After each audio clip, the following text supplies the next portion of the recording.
The more rotation happens, as I've been saying for months, the more of that buyer rotation happens, the healthier the bull market will be, because those lettuce hands won't be selling at 100,000. BlackRock, Fidelity, all of these other asset managers are buying forever. They're not buying to trade in and out of the market. And so you would ask yourself, like, why is the market moving up and down so much if all they're doing is buying? Well, the ETF is not the only inflow that's coming into the market, right? There are other avenues. There's retail. And what we can clearly see on Twitter, Hodl 15 Capital has been putting out great charts and great data on the fact that really what's going on here is that people with a small number of coins, less than 100, are selling, but the accounts with more than 100 coins are aggressively buying. So what's going on here? Basically, the small fish, their Bitcoin is being taken from them, exactly as I said would happen during this period leading up to the halving. And it's exciting. I like it. As I've never been shy to say this. If it's legal and I can do it, I would do it. If I was them, I would be doing the exact same thing. I would dump the market, and they tested it a few days ago, and people it didn't really make an effect, because they dumped it by 4,000 and it came straight back the same day, and they couldn't take that chance this time. So what did they have to do? Stop the inflows, right? If you're strategic, you go, okay, cool. So people are really debating around these inflows. All right, let's just stop these inflows for a day and drum the price down. Dump the futures markets, stop the inflows on the ETF side, dump the futures markets, wait until it goes down, wait until those people that are hanging on with their last thread of hope that Bitcoin will continue going up, sell, because they've had enough. They cannot take enough, and that's when you buy. I would do exactly the same thing, and I'm not afraid to say it. Why? Because it's healthy. It is the perfect thing that should happen to a market. The asset should move from a hand that doesn't respect it to a hand that respects it more. Now, of course, there's going to be people who have a large amount of Bitcoin who've been holding it since 2010, 2011, etc., who want to generate some liquidity. And they're going to generate some liquidity. They're going to buy a house. They're going to buy a car. They're going to take their family on holiday, etc., etc. That's fine. What I'm talking about is you and I. You and I should not be selling Bitcoin. If you or I have sold Bitcoin during this period, we have just been larried. You have just been larried, right? Larry Fink knows how to move these markets. He's a genius at it. He's been doing it in every market since his inception into this game. They know exactly what to do, and they just did it to you. Why? Because we're approaching close. We're 40 minutes away from close, and guess what happened? Bitcoin was down in the dumps at 68,000. Everyone was crying about it, and magically we're above 69.5, which is exactly the support level for this bull market. Magically, within an hour, we're up $1,500, $2,000 to make the charts look good. Magically, that's happened. So all I'm here to tell you is this. There are things now in this market that are happening that you don't understand, that you are not privy to. You are not going to listen to any YouTuber, including myself, and be privy to things that are going to happen to this market like you were before. Your influence in this market, your ability to understand this market, your ability to react to what's going on in this market is finished. The one thing that you can do, and you might not like this, there's people that don't like this. I was talking to American Hodl about this, and it's an interesting way, it's an interesting reality when when you move from a market that you sort of understood, you were part of the conversation, and now anything you have to say is completely fucking irrelevant. Right? That's a very, very interesting reality to being, because all of your favorite Bitcoin influencers are at this point completely and utterly irrelevant to this market. And that's tough to deal with. But the truth is that these ETFs are in control. There's conversations happening, there's credit moving, there's capital moving that you have no control over, and there's no way for you to time, understand the movements, etc., etc. You'll be able to see them after they've happened. You will not know that they're going to happen. You might know that something like this could happen, but you don't know when it's going to happen. You don't know how it's going to happen. You don't know with what force it's going to happen. And that's the game. That's the game. The big whales are here. When the whale jumps into the ocean, there's going to be reverberations throughout that ocean. And that's what's going on right now. So anyone, if you sold your Bitcoin in the last couple days while the price was dumped, you sold your Bitcoin to Larry, you got Larried. Like, it's just simple as that. You got Larried.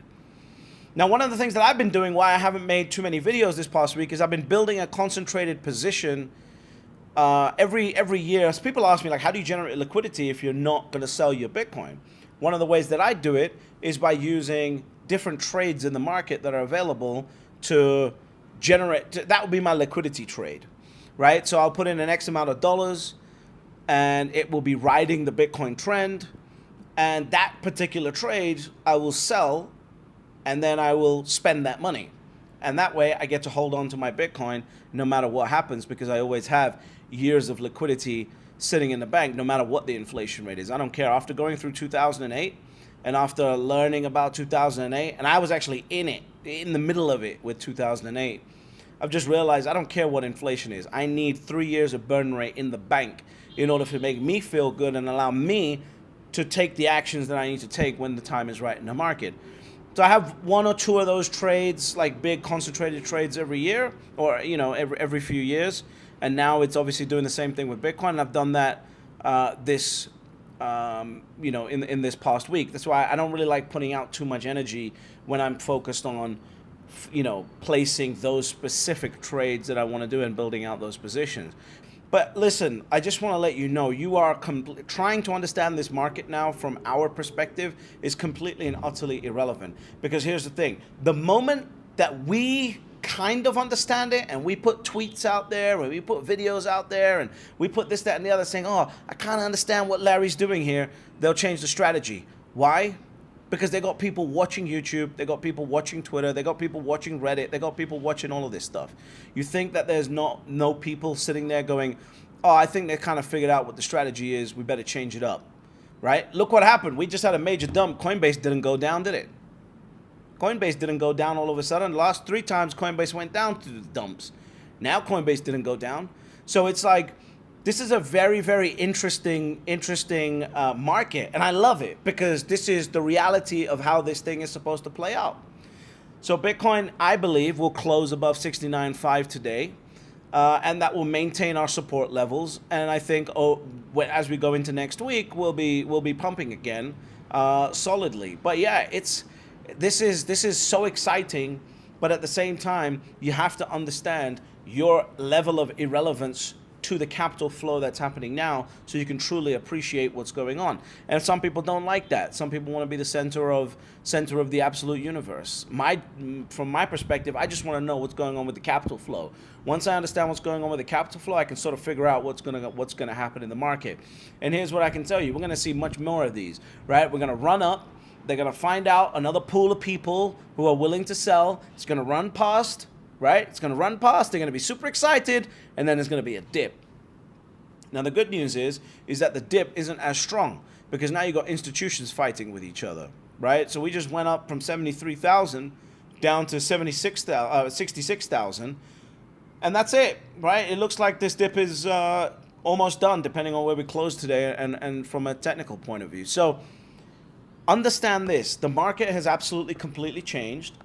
You're dealing with a market that you do not and cannot understand, and you're dealing with capital flows that will make no sense to you, right? I'm looking at the market right now. Bitcoin is down 2.3%. MicroStrategy is up 6.2%, right? There's something there. There's a message there being sent to the market about what's going to happen, and I think the message here is you better go long Bitcoin at this point. So, and the miners are all up as well, right? The one trade I did was a miner trade. I don't really talk about mining because I'm not a miner, right? I'm not educated enough to talk about, all of the aspects of mining. But I'll absolutely use the mining stocks to generate liquidity and profits for myself and more Bitcoin. So yeah, this is what I think's going on, right? This is the standard game now, and you better hope you don't get Larried every few weeks, because I think this is absolutely going to happen, and we're going to step function up all the way to $100,000 by the halving. And the market has calmed down a lot more too. But listen, I want you to subscribe to the channel if you haven't already, because I want to continue analyzing what's going on in the market and helping you understand how the ETFs will be even though we can't get ahead of it, right? The only way you can get ahead of it is by buying Bitcoin. Even though we can't get ahead of it, it's so beautiful and entertaining to understand what's going on here in the market. So subscribe to the channel if you haven't done that. Also, like I said, my message is becoming more and more irrelevant by the day as Bitcoin's price continues to go up, because getting to 1 Bitcoin, and by the way, I will never change that message, right? Getting to 1 Bitcoin will always be my message. I may add a caveat saying get to 1 Bitcoin or as much as you can. But the reality is I still believe that the 1 Bitcoin level is the true inflection point for any person to get to. And if you've missed it, you've missed it. But that's my reality and that's my thought process. So at the end of the day, Larry Fink is here. We can see it in the markets. We can see how the price is going to be brought down. It's all poetic. It's all beautiful. It's all strategic. But despite that, there are always only 3 rules to Bitcoin. Step number 1, you buy Bitcoin. Step number 2, shut the fuck up. And step number 3, you get fabulously wealthy.